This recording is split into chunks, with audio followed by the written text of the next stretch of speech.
don't think a lot of people know this, tapi topeng monyet kan biasanya jalannya on 2 legs kayak orang.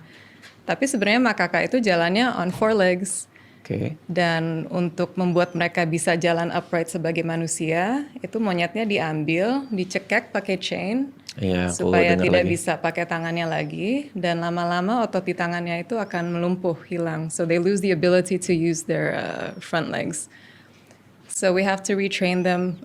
When I say we, I mean the team at John, retrain their arms again.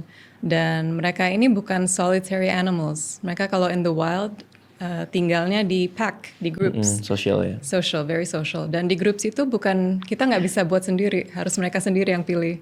Jadi itu menjadi suatu hal yang cukup challenging juga. We have to let them pick their own groups. Dan pada saat dilepas liarkan kembali, nanti lepas liarkannya satu grup itu. So it's not just individuals.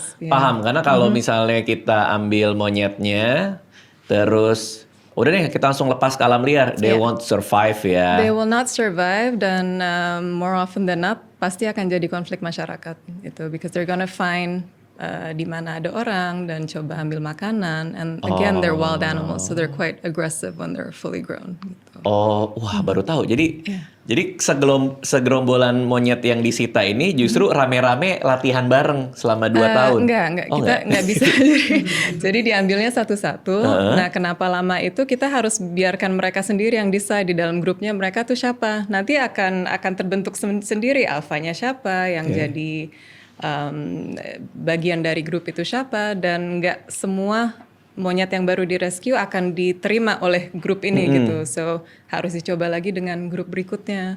Lamanya mereka belong di grup yang seperti apa? Betul, dan itu we can't decide, they have to decide for themselves. Ada nggak monyet yang tidak diterima di grup manapun? Kalau tidak diterima sih nggak ada, tapi paling yang nggak bisa dirilis karena ada handicapnya, ada yang tangannya harus diamputasi keduanya, tidak ada sama sekali, atau maybe they had their canines removed. Jadi untuk di remove canines-nya? Banyak sekali, especially kalau di pet market itu biasanya dipotong supaya nggak bisa gigit orang, atau kalau digigit pun nggak akan terlalu severe lah injury-nya.